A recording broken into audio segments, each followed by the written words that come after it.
Hello बच्चों, welcome back to my channel. कैसे हैं आप सब लोग।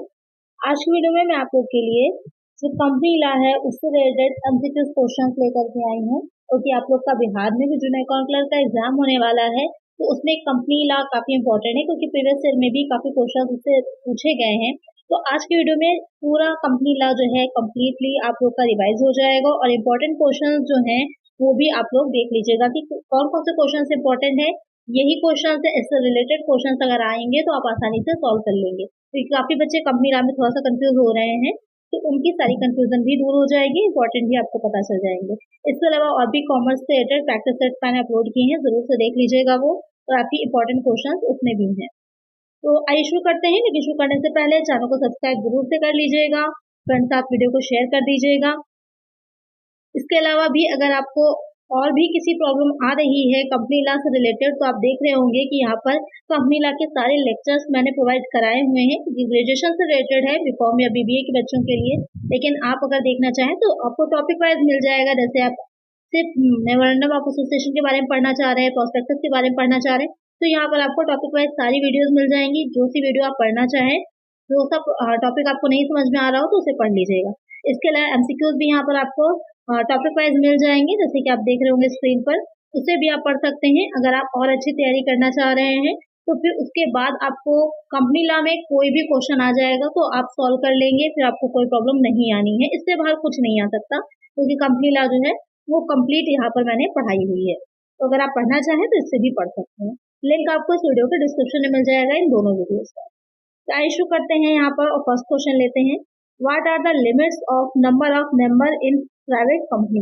एक निजी कंपनी में सदस्यों की संख्या की सीमा क्या है। सबसे बेसिक क्वेश्चन ये वाला होता है कंपनी लॉ का, और प्राइवेट कंपनी के बारे में ही पूछा जाता है।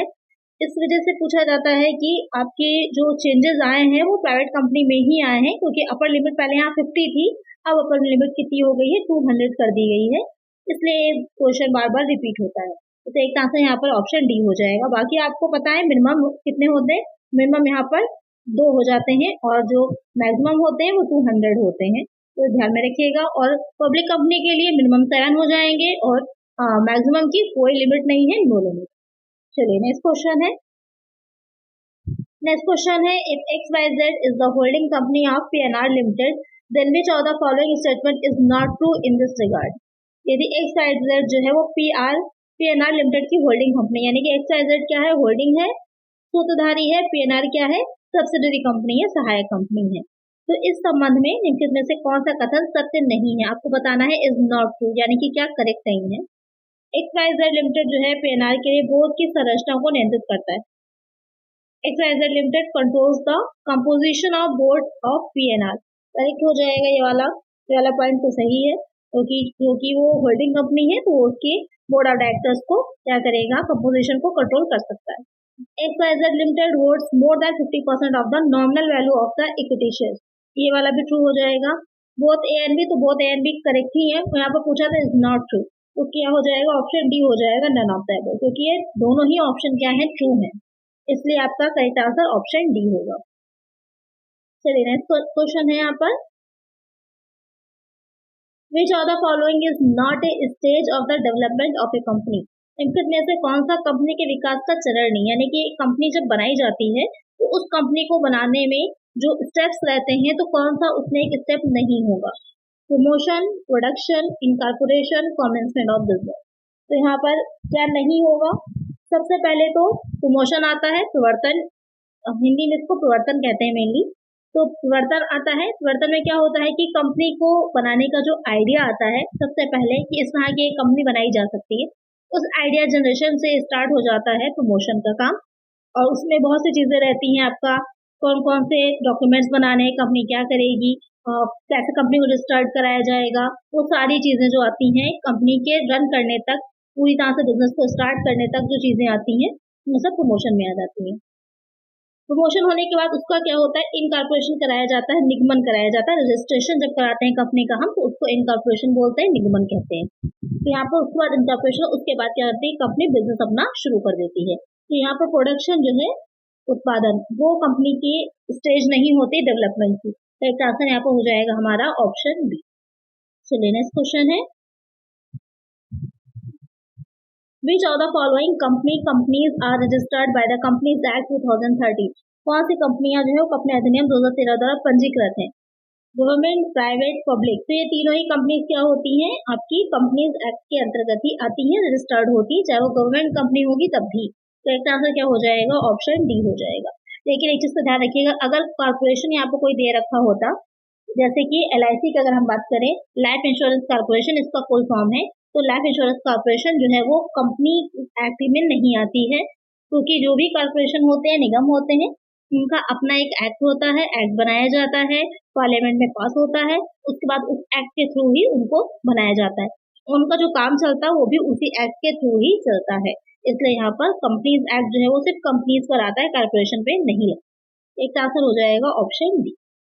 चलिए नेक्स्ट क्वेश्चन है, a public company must have at least dash directors where as private company must have at least dash directors. एक सार्वजनिक कंपनी में कम से कम कितने निदेशक होने चाहिए और साथ ही एक निजी कंपनी, तो यहाँ पर दो क्वेश्चन इंक्लूड हो जाते हैं। एक आपका सार्वजनिक पब्लिक कंपनी के लिए कितने कम से कम आपका डायरेक्टर होने चाहिए और प्राइवेट कंपनी के लिए कितने डायरेक्टर होने चाहिए। तो यहाँ पर एक जो पब्लिक कंपनी है उसमें मिनिमम 3 डायरेक्टर्स और जो प्राइवेट कंपनी है उसमें मिनिमम 2 डायरेक्टर होने ही चाहिए। तो करेक्ट आंसर हमारा हो जाएगा ऑप्शन ए हो जाएगा, क्योंकि यहाँ पर ये क्वेश्चन आपसे अलग अलग भी पूछ सकता है, साथ में भी इस आंसर आ सकता है, जैसे कि मैंने आपको दिया। करेक्ट आंसर है ऑप्शन ए। क्या होते हैं डायरेक्टर्स, उनकी क्या क्या चीजें इंपॉर्टेंट हैं, मीटिंग्स क्या होती हैं, तो थ्योरी की वीडियो जो आपको मैंने बताई, आप चाहे तो पढ़ लीजिए, वहां पर आपकी सारी कंफ्यूजन दूर हो जाएगी, एक एक चीज आपको अच्छे से समझ में आ जाएगी कंपनी ला के बारे में, जो लेक्चर्स की वीडियो है उसमें। नेक्स्ट क्वेश्चन है, a subsidiary of a company is also treated as a, एक सरकारी कंपनी की सहायक कंपनी को भी क्या माना जाता है, यानी कि जो गवर्नमेंट कंपनी है उसकी कोई अगर सब्सिडरी कंपनी होती है तो उसको किस तरह ट्रीट करेंगे आप, उसे भी गवर्नमेंट कंपनी होगी, पब्लिक होगी, प्राइवेट होगी, अलग से। तो जो गवर्नमेंट कंपनी की अगर कोई सब्सिडरी कंपनी है तो उसे भी गवर्नमेंट कंपनी ही माना जाता है, सरकारी कंपनी ही माना जाता है। तो इसका आंसर क्या हो जाएगा, ऑप्शन ए हो जाएगा। नेक्स्ट क्वेश्चन है, the dash of a government company is appointed और reappointed by the CAG of India, एक सरकारी कंपनी के डैश को भारत के कैग द्वारा नियुक्त या पुनर्नियुक्त किया जाता है, लेखा परीक्षक, कंपनी सचिव, ARB दोनों, तो में से कोई नहीं। तो यहाँ पर एक गवर्नमेंट कंपनी जो होती है उसमें कैग किसको अपॉइंट करता है, तो कैग किससे रिलेटेड है आपको पता ही है, ऑडिटर जो होता है उसको, एक गवर्नमेंट कंपनी का में ऑडिटर जो होता है उसको अपॉइंट कैग करता है, और कैग को ही गवर्नमेंट कंपनी का ऑडिटर अपनी रिपोर्ट भी देता है। तो एक आंसर यहाँ पर हमारा हो जाएगा ऑप्शन ए। चलिए नेक्स्ट क्वेश्चन है, how many members should sign the MOA in case of public company, सार्वजनिक कंपनी के मामले में कितने सदस्यों को MOA पे हस्ताक्षर करना चाहिए। MOA क्या होता है, मेमोरेंडम ऑफ एसोसिएशन पार्षद सीमा नियम। होता है क्या है, एक पहले भी कई बार आप लोग को समझा चुकी हूँ, बेसिकली कंपनी का चार्टर जिसको कहते हैं, कंपनी अगर ये क्वेश्चन पूछता है कि कंपनी का चार्टर क्या कौन होता है, क्या कहलाता है, तो आपका MOA ही होता है, क्योंकि उसमें कंपनी के बारे में सारी चीजें होती हैं। इसमें आपके 6 क्लॉज होते हैं, कोई कंफ्यूजन मत रखिएगा, इसमें 6 क्लॉज होते हैं, 6 वाक्य होते हैं, इन 6 क्लॉज में सारी चीजें दे रखी होती हैं कि कंपनी का रजिस्टर्ड कार्यालय कहाँ होगा, कंपनी का नेम क्या होगा, कंपनी का ऑब्जेक्टिव्स क्या होंगे, यानी कि किस लिए कंपनी बनाई गई है और कंपनी क्या क्या काम कर सकती है, वो सारी डिटेल्स जो होती है इन 6 क्लॉज में होती है। कंपनी की कैपिटल कितनी होगी, तो ये चैप्टर चाहे आप पढ़ लीजिए उस लेक्चर की वीडियो में, मेमोरेंडम ऑफ एसोसिएशन से रिलेटेड और जो आपका आर्टिकल ऑफ एसोसिएशन है पार्षद अंतर नियम, ये दोनों चैप्टर्स वहां पर पढ़ लीजिए, तो आपको ये सारी कॉज भी आप अच्छे से वहां पर समझ लेंगे कि क्या क्या होते हैं। और यहाँ पर कितने लोगों को हस्ताक्षर करना है, मतलब सिग्नेचर उस पर होने चाहिए, जब कंपनी रजिस्टर्ड करवाई जा रही होगी तो ये बनाना कंपल्सरी होता है। तो यहाँ पर जो क्वेश्चन कह रहा है आपसे कि सार्वजनिक कंपनी के मामले में कितने सदस्यों को हस्ताक्षर करने चाहिए, तो वो हो जाता है 7। एक आंसर क्या हो जाएगा हमारा, ऑप्शन डी हो जाएगा। और अगर आपसे प्राइवेट कंपनी के बारे में पूछेगा तो कितने हो जाते हैं, तो वहां पर आपके 2 करेक्ट होते हैं कि मिनिमम 2 लोगों को सिग्नेचर उस पर करने चाहिए। चलिए नेक्स्ट क्वेश्चन है, which of the following need company जो होगी नीड नॉट हैव MOA, कितने से किसको MOA की आवश्यकता नहीं है, यानी कि किसके पास मेमोरेंडम ऑफ एसोसिएशन नहीं होना चाहिए तब भी चलेगा यहाँ पर, यानी कि कौन सी ऐसी कंपनी है जो पार्षद सीमा नियम को अगर नहीं बनाती है तब भी उसको कोई प्रॉब्लम नहीं आएगी। Public company, private company, government company, स्टेटरी corporation.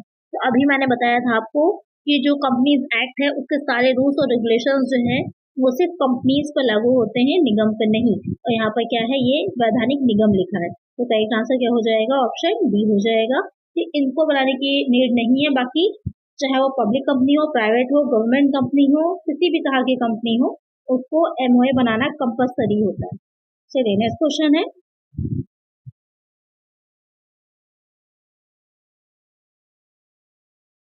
A company can change its name by passing। कोई कंपनी अपना नाम पारित किस चीज को पारित करके बदल सकती है, यानी कि कंपनी का नेम में अगर चेंजेस करने हैं तो वहां पर कैसे किए जा सकते हैं, क्योंकि ये नेम जो है वो नेम कॉज जो होता है मेमोरेंडम ऑफ एसोसिएशन से रिलेटेड होता है, पार्षद सीमा नियम से रिलेटेड होता है, इसलिए इसको इसमें चेंज करना इजी नहीं होता। कोई भी चीज अगर आपके पार्षद सीमा नियम में दे रखी है तो उसमें चेंजेस इजीली नहीं हो सकते।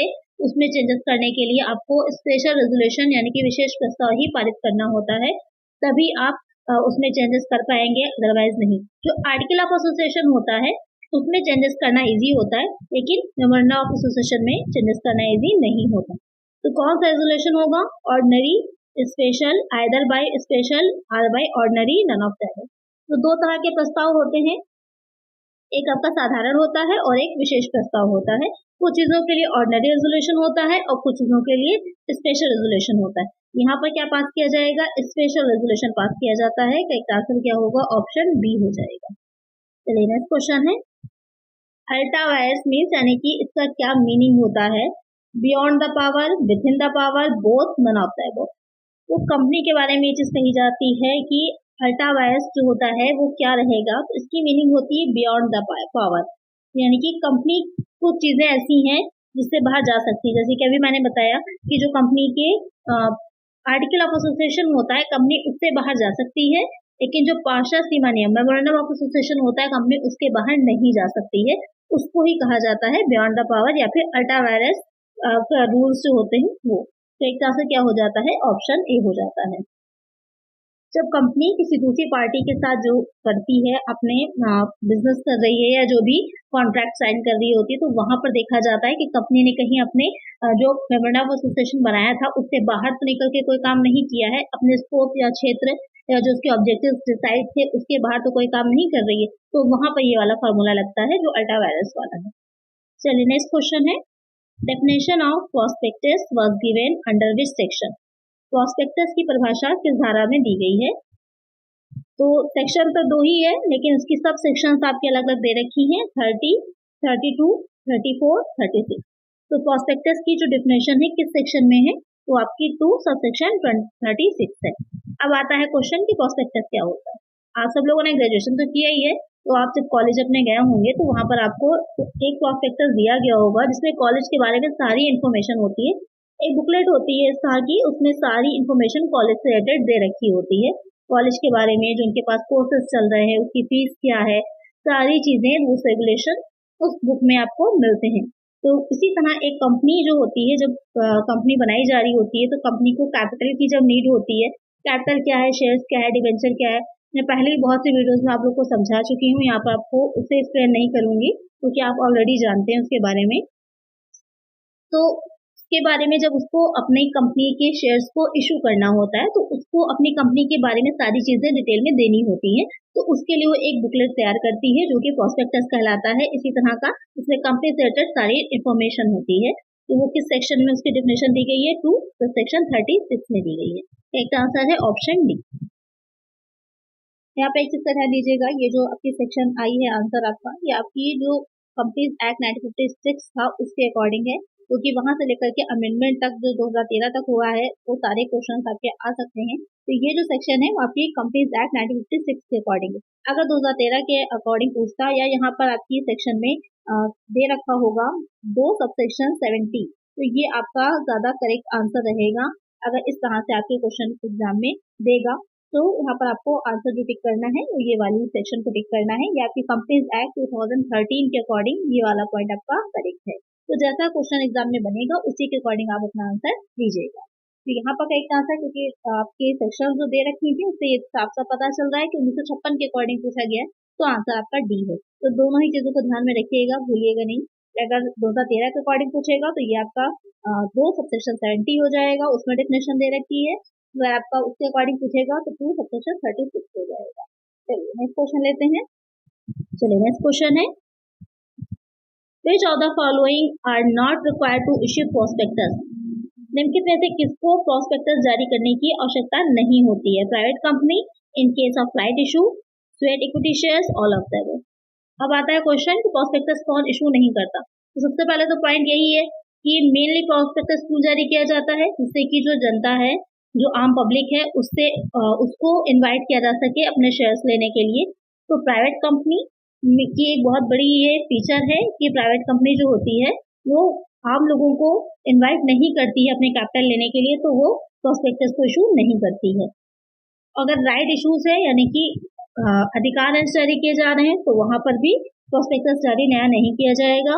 और स्वेट इक्विटी शेयर्स जो कि कंपनी के एम्प्लॉयज को, प्रोमोटर्स को जारी किए जाते हैं, तो वहां पर भी प्रोस्पेक्टस नहीं इशू किया जाता। तो एक आंसर हो जाएगा option D, all of the above. चलिए नेक्स्ट क्वेश्चन है, dash other prospectus issued instead of full prospectus. Full prospectus की बजाय जो प्रोस्पेक्टस जारी किया जाता है उसे क्या कहते हैं? संक्षिप्त, बदले में या फिर स्थानापन्न, या फिर शेल्फ, या फिर रेड हेरिंग। तो यहाँ पर जो फुल प्रोस्पेक्टस के बदले में जो प्रोस्पेक्टस जारी किया जाता है उसको एवरेज बोलते हैं, यानी कि संक्षिप्त प्रोस्पेक्टस कहा जाता है। कभी कभी कंपनी क्या करती है, पूरा फुल प्रोस्पेक्टस इशू करने के बजाय उसकी जहाँ पर संक्षिप्त, शॉर्ट में एवरेज जो प्रोस्पेक्टस होता है उसको इशू करती है। और जब जो आवेदक होते हैं, जो अप्लीकेंट होते हैं, जो जब मांगते हैं तो उनको फुल प्रोस्पेक्टस दे दिया जाता है। तो यहाँ पर कई आंसर ऑप्शन ए हो जाएगा। इसके अलावा जो इसमें दे रखा है स्थानापन्न यानी कि स्टेटमेंट इन ड्यू, तो जो प्राइवेट कंपनी होती है क्योंकि वो आम लोगों को नहीं इनवाइट करती है अपने शेयर्स लेने के लिए, तो वहां पर वो इस वाले स्टेटमेंट और इन ल्यू को इशू कर सकती है। जो शेल्फ वाला होता है प्रोस्पेक्टस, वो क्या रहेगा कि जब कोई कंपनी जो होती है एक सर्टेन टाइम लिमिट में, टाइम पीरियड में अलग अलग टाइम पर एक से ज्यादा जो सिक्योरिटीज होती है वो इशू करना चाहती है, ऑफर करना चाह रही होती है, तो वहां पर वो हर बार अलग अलग प्रोस्पेक्टस जारी ना करके शेल्फ प्रोस्पेक्टस को इशू करती है। जो लास्ट वाला आ जाता है रेड हेरिंग वाला, उसमें क्या रहता है कि जो जब कंपनीज जो होती है, जो सिक्योरिटीज होती हैं, ये सोचती है कि जनता को इनवाइट किया जाए इसके लिए, तो वहां पर पहले वो क्या करती है, मेन प्रोस्पेक्टस जारी करने से पहले अपना रेड हेरिंग जो होता है उसको जारी करती है। तो यहाँ पर चारों ही आपकी समझ में आ गए होंगे कि टाइप्स होते हैं अलग अलग जो प्रोस्पेक्टस है उसके, कोई भी पूछेगा तो आप आंसर दे पाइएगा। करेक्ट आंसर यहाँ पर क्या हो जाएगा? ऑप्शन ए हो जाएगा। A company must inform the registrar about redemption of preference shares within।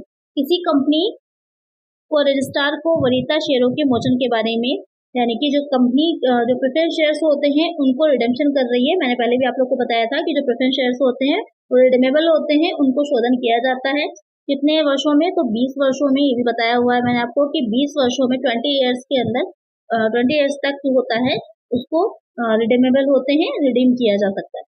तो उसके बाद क्या कह रहा है कि जब हम रिडेम्पशन कर रहे हैं तो उसको इन्फॉर्म करना होता है हमको किसके पास? रजिस्ट्रार के पास। तो कितने दिन में? 21 डेज में, 15 डेज में, 13 डेज में, नन ऑफ द अबव। बहुत ज्यादा पूछा जाने वाला क्वेश्चन है ये। कितने डेज में होता है? 30 डेज में। विद इन 30 डेज में हमको इन्फॉर्म करना होता है। एक आंसर क्या हो जाएगा? ऑप्शन सी हो जाएगा। नेक्स्ट क्वेश्चन है, share premium amount stated as the dash capital of company. Share premium राशि को कंपनी की डैश पूंजी माना जाता है। Issued, reserve, subscribe, none of them. तो शेयर प्रीमियम है जो शेयर्स इशू किए जाते हैं, तो प्रीमियम अगर इशू किए जा रहे हैं तो उसको आप किस तरह ट्रीट करेंगे? ये कई बार मैं बता चुकी हूँ आप लोग को। रिजर्व में जाता है, रिजर्व सरप्लस वाला जो होता है उस हेड में जाता है। एक आंसर हो जाएगा ऑप्शन बी। चलिए नेक्स्ट क्वेश्चन है, A company can create reserve capital by passing dash। कोई कंपनी डैश पारित करके रिजर्व पूंजी बना सकती है। Ordinary resolution, special, board resolution, none of the above. तो रिजर्व कैपिटल अगर बनाई जा रही है कंपनी के द्वारा तो क्या पास करना होता है? तो वहां पर उसे स्पेशल रेजोल्यूशन ही, विशेष प्रस्ताव ही पारित करना होता है। एक आंसर हो जाएगा ऑप्शन बी। नेक्स्ट क्वेश्चन है, part of authorised capital which is offered by the company for subscription. अधिकृत पूंजी का वह हिस्सा जो कंपनी द्वारा सब्सक्रिप्शन के लिए पेश किया जाता है। सब्सक्राइब्ड होगा, इशूड होगा, अनकॉल्ड होगा, कॉल्ड अप होगा। तो क्या कहलाता है, उसे इशूड कैपिटल कहते हैं। एक आंसर हो जाएगा ऑप्शन बी। और जितनी कैपिटल उसमें से जो है लोग ले लेते हैं, इशूड जो कैपिटल होगी वो सब्सक्राइब हो जाती है।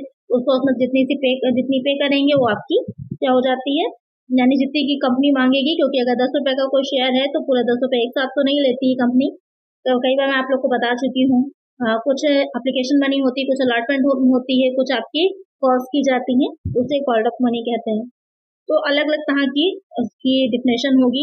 और जो आपके मेमोरेंडम ऑफ एसोसिएशन में लिखी जाती है कैपिटल कॉज में, वो ऑथोराइज्ड कैपिटल होती है, अधिकृत पूंजी होती है। यहाँ पर करेक्ट आंसर है ऑप्शन बी। नेक्स्ट क्वेश्चन है, stamp duty on registration of the company is payable based on dash capital. Company के पंजीकरण पर स्टैम्प ड्यूटी डैश पूंजी के आधार पर देय होती है, nominal, authorised, both A and B, none. तो यहाँ पर जब कंपनी का रजिस्ट्रेशन किया जा रहा है तो उस टाइम पर स्टैम्प ड्यूटी जो होगी जिस कैपिटल पर दी जाती है वो कौन सी कैपिटल होती है। तो यहाँ पर करेक्ट आंसर क्या हो जाएगा, ऑप्शन सी हो जाएगा, बोथ ए एंड बी, यानी कि जो नॉमिनल और अथोराइज्ड होती है उसके बेसिस पर ही स्टैम्प ड्यूटी दी जाती है। करेक्ट आंसर हो जाएगा ऑप्शन सी। चलिए नेक्स्ट क्वेश्चन है, dash preference shares carry the right to cumulate the dividend. Dash वरीयता शेयरों में लाभांश संचयन का अधिकार होता है, converted, cumulated, non converted, none. तो प्रेफरेंस शेयर्स भी होते हैं और कई टाइप्स के होते हैं। इसमें से कन्वर्टेड, जिनको कि आप इक्विटी शेयर्स में चेंज कर सकते हैं, कम्युलेटिव, जिससे अगर आपको किसी ईयर में इतना प्रॉफिट नहीं हुआ है कि इनको डिविडेंड दिया जा सके, तो अगर आपके प्रेफरेंस शेयर्स कम्युलेटिव होंगे तो वो क्या होता है, डिविडेंड आपका संचित हो जाता है, रिजर्व हो जाता है। नेक्स्ट ईयर जब प्रॉफिट होगा तो वहां पर उस डिविडेंड को भी दे दिया जाता है। और नॉन कन्वर्टेड यानी कि उनको कन्वर्ट नहीं किया जा सकता। अब आपको क्वेश्चन में क्या कह रहा था, जिनको जो डिविडेंड होगा उसको कम्युलेट करने का राइट होता है तो किस तरह के हो जाते हैं, कम्युलेटिव कहलाते हैं। एक आंसर हो जाएगा ऑप्शन बी। कई टाइप्स के रहते हैं। चलिए नेक्स्ट क्वेश्चन है, और डिटेल में इसको समझना है तो एक बार लेक्चर्स की वीडियो देख लीजिए। जो पॉइंट आपकी नहीं समझ में आ रहे इसके बारे में आप ज्यादा समझना चाह रहे हैं तो उन टॉपिक्स को वहाँ पर क्लिक करके अलग सारी वीडियोस पढ़ी हुई हैं, तो फिर जो टॉपिक नहीं समझ में आ रहा हो उसी टॉपिक को आप अच्छे से डिटेल में पढ़ सकते हैं। या उसमें और आपको अगर एमसीक्यूज क्वेश्चन चाहिए हो तो वहाँ पर एमसीक्यूज की वीडियोज भी आपको मिल जाएंगी, जो कि मैंने कराए हुए हैं अलग अलग टॉपिक्स के अकॉर्डिंग। तो वहाँ पर उसको भी आप देख सकते हैं, काफी हेल्पफुल रहेंगे आपके लिए। नेक्स्ट क्वेश्चन है, paying back of capital is called. पूंजी वापस चुकाने को कहा जाता है, रिडेम्पशन, कन्वर्जन, पार्टिसिपेशन, नन। तो यहाँ पर जो कैपिटल होती है, जब पेइंग बैक का मतलब क्या होता है, जब आप उसका रिडेम्पशन करते हैं तो रिडेम्पशन में, शोधन में क्या होता है कि आपने जो भी कैपिटल कंपनी में लगाई होती, कंपनी उस कैपिटल को आपको वापस कर रही होती है, तो रिडेम्पशन कहलाता है, शोधन कहलाता है। एक आंसर क्या होगा, ऑप्शन ए हो जाएगा। नेक्स्ट क्वेश्चन है, Which of the following can be used for buyback of shares? शेयरों की खरीद के लिए निम्नलिखित में से किसका उपयोग किया जा सकता है। तो यहाँ पर जो प्रेफरेंस शेयर्स होते हैं उनको रिडेम्पशन का एक टाइप ये भी होता है कि कंपनी अपने ही शेयर्स को दोबारा से ओपन मार्केट से परचेज कर लेती है, खरीद लेती है, तो उसे कहा जाता है बाई बैक ऑफ शेयर्स। तो यहाँ पर उसको किसके थ्रू कर सकती है, तो बाई बैक कर रही है, कंपनी पर कैपिटल जो होगी या जो कंपनी खरीदेगी तो कहाँ से उस पूंजी को लेकर के आएगी, फ्री रिजर्व से, सिक्योरिटी प्रीमियम से, proceed of fresh issue of shares से। तो इन तीनों ही तरह से किया जा सकता है। किसी फ्री रिजर्व से भी कर सकती है, तो सिक्योरिटी प्रीमियम में अमाउंट होता है उससे भी कर सकती है, या फिर नए शेयर्स भी इशू कर सकती है। तो यहाँ पर एक आंसर क्या हो जाएगा, ऑप्शन डी हो जाएगा। सारे ही टॉपिक्स को इंक्लूड करने की मैंने कोशिश करी है आप इस वीडियो में। जितने टॉपिक्स आपके कंपनी लॉ से रिलेटेड है, वैसे तो कंपनी लॉ का अगर देखा जाए तो बहुत बड़ी है, चैप्टर्स अगर आप देखेंगे जो प्लेलिस्ट मैंने बताई उसमें तो बहुत ज़्यादा डिटेल में है। इतना ज़्यादा डिटेल में आपसे पूछेगा भी नहीं, जितने तक पूछ सकता है उसको मैंने इसमें इंक्लूड किया है। ज़्यादा डिटेल में पढ़ना है तो आप वहाँ से पढ़ सकते हैं। नेक्स्ट क्वेश्चन है, the notice offering right shares must allow the members dash to exercise their options to accept, reject और रिनाउंस इट। सही शेयर की पेशकश करने वाले नोटिस के में सदस्यों को इसे स्वीकार करने, अस्वीकार करने या त्यागने के अपने विकल्प का प्रयोग करने की अनुमति होनी चाहिए। 10 डेज में, 14 डेज में, 15 डेज में, 20 डेज। यानी कि जो राइट शेयर्स होते हैं, राइट शेयर्स क्या होते हैं पहले समझ लीजिए। जब कंपनी कोई जो ऑलरेडी इशू कर चुकी है जिस तरह के शेयर्स को, उसमें से ही कुछ शेयर्स दोबारा से इशू कर रही होती है, तो जो एग्जिस्टिंग शेयर होल्डर्स होते हैं कंपनी के, सबसे पहले उन शेयर होल्डर्स को ऑफर किया जाता है कि वो शेयर्स को ले सकते हैं। इसी को ही राइट शेयर्स कहा जाता है और इसी को ही जो शेयर होल्डर होंगे उनका राइट कहा जाता है। तो अगर कंपनी जब ऑफर करती है तो वहां पर उनके पास एक टाइम लिमिट रहती है कि इतने टाइम लिमिट तक या तो वो एक्सेप्ट कर ले उन शेयर्स को या तो रिजेक्ट कर सकते हैं। तो यहाँ पर कितनी टाइम लिमिट रहती है, कितने डेज की रहती है, तो कितने टाइम का समय उनको मिलता है, उनको समय मिलता है 15 डेज का, कि 15 डेज के अंदर वो या तो एक्सेप्ट कर सकते हैं या तो रिजेक्ट कर सकते हैं। रिजेक्ट कर सकते हैं तो फिर उसके बाद कंपनी फ्री होती है, वो किसी और को उन शेयर्स को इशू कर सकती है। ये तो सबसे पहले कंपनी को उन शेयर्स को जो एग्जिस्टिंग शेयर होल्डर्स होते हैं उनको ही इशू करना होता है, कंपलसरी होता है। एक आंसर है ऑप्शन सी। चलिए नेक्स्ट क्वेश्चन है,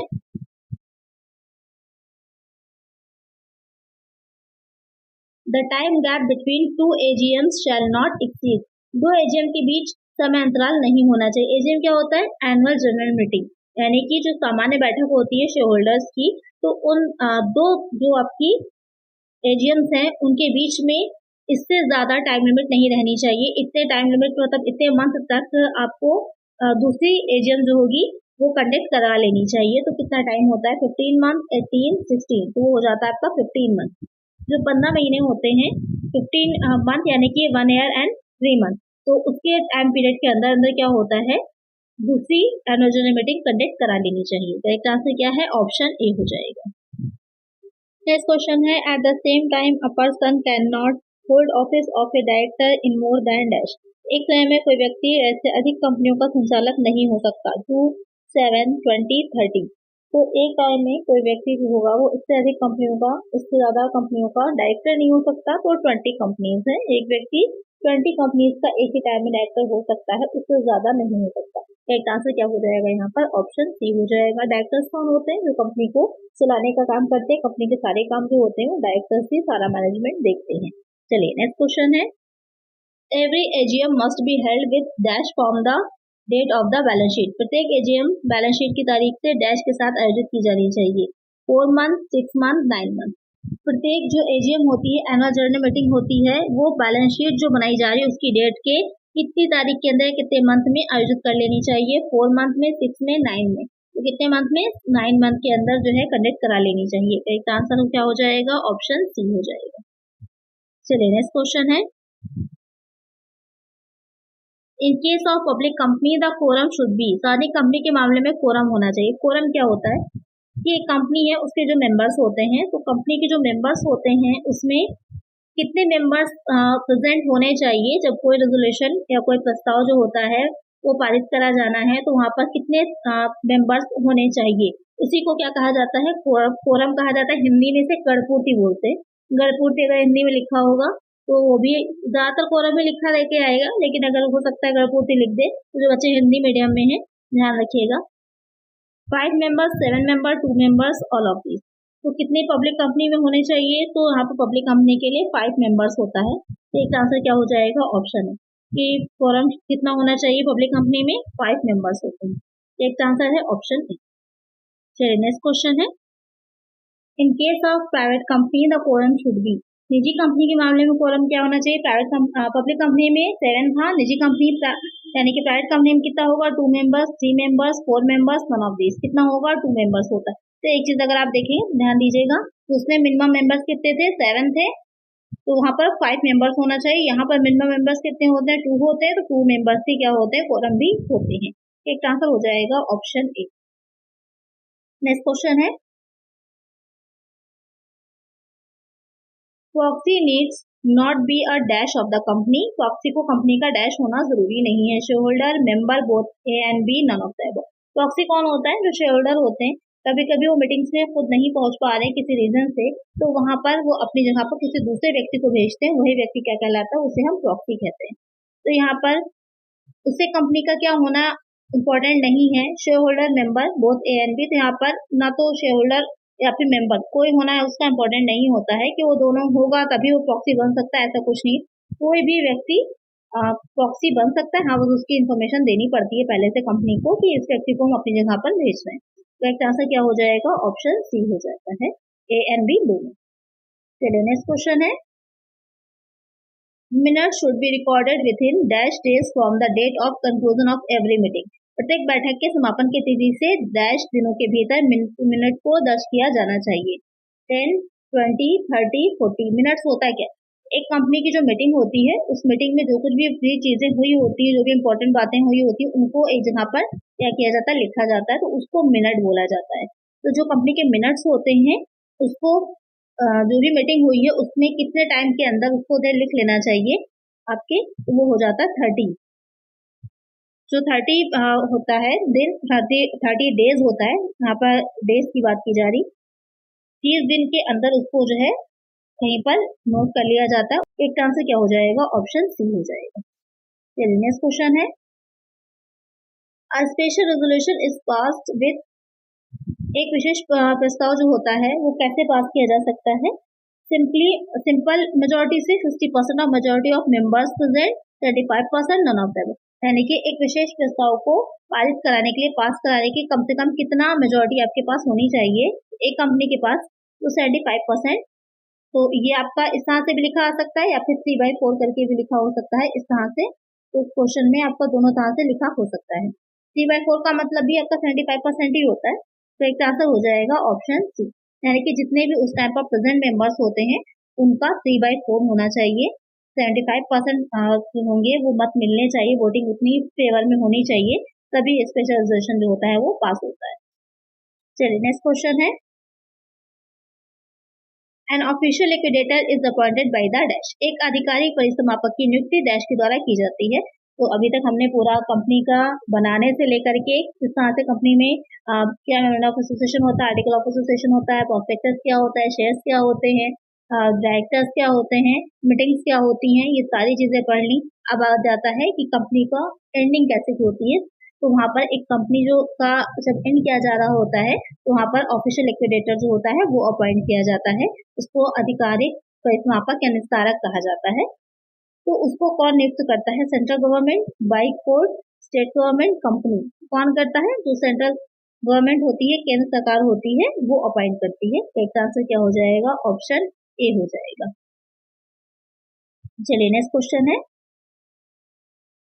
company to accept cost in advance from share holders they should have permission in, share धारकों को से अग्रिम कॉस्ट स्वीकार करने के लिए कंपनी को निम्नलिखित की अनुमति होनी चाहिए। यानी कि जो शेयर होल्डर्स होते हैं, अगर call in advance, cost in advance क्या होता है कि कंपनी ने जब शेयर्स इशू किए जाते हैं तो वहाँ पर कॉस्ट करी, अगर कॉस्ट कॉल करी वहाँ पर सपोज कर लीजिए 3 रुपीज की, लेकिन क्या हुआ वहाँ पर कंपनी ने क्या जो भी शेयर होल्डर था उससे 5 रुपीज दिए हैं, तो 2 रुपीज क्या हो जाते हैं आपके एक्स्ट्रा मिल जाते हैं कंपनी को, वो हो जाएगा आपका कॉल इन एडवांस। तो वहां पर क्या करेगा कंपनी, तभी उसको रख सकती है जब आपके इसमें इस बारे में जो रूल्स एंड रेगुलेशन है वो दिए हो, मेमोरेंडम ऑफ एसोसिएशन में, आर्टिकल ऑफ एसोसिएशन में, या फिर बोर्ड ऑफ डायरेक्टर्स, या फिर नन ऑफ, इसमें हो जाएगा। तो जो कंपनी के अंतर नियम होते हैं उसमें दे रखा होना चाहिए। जो मेमोरेंडम ऑफ एसोसिएशन है उसमें सिर्फ 6 क्लॉज होते हैं और कुछ भी नहीं होता। इस चैप्टर को आप पढ़ लीजिए, बहुत अच्छे से आपको क्लियर हो जाएगा इसके बारे में, सेक्शंस वगैरह सब कुछ वहां पर दे रखी है, बहुत अच्छे से आपको क्लियर हो जाएगा। जो लेक्चर्स की वीडियो प्रोवाइड कराई है उसमें देख लीजिए, टॉपिक वाइज है वहां पर, तो आपको इजिली मिल भी जाएगा, आपको एक एक सेक्शन वाइज सारी चीजें क्लियर हो जाएंगी वहां पर। तो किसमें होना चाहिए, आर्टिकल ऑफ एसोसिएशन में। तो करेक्ट आंसर क्या होगा, ऑप्शन बी हो जाएगा।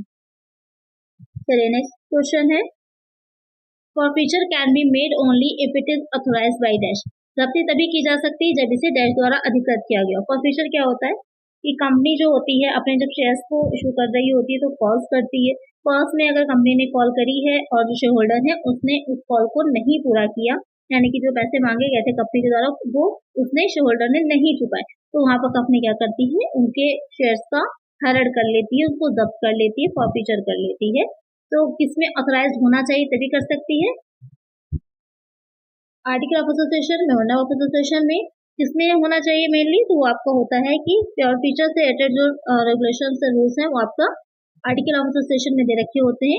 एक आंसर क्या हो जाएगा, ऑप्शन ए हो जाएगा। चलिए नेक्स्ट क्वेश्चन है, dash days be given for payment of call money from the date of service of notice, 14, 13, 12, 11।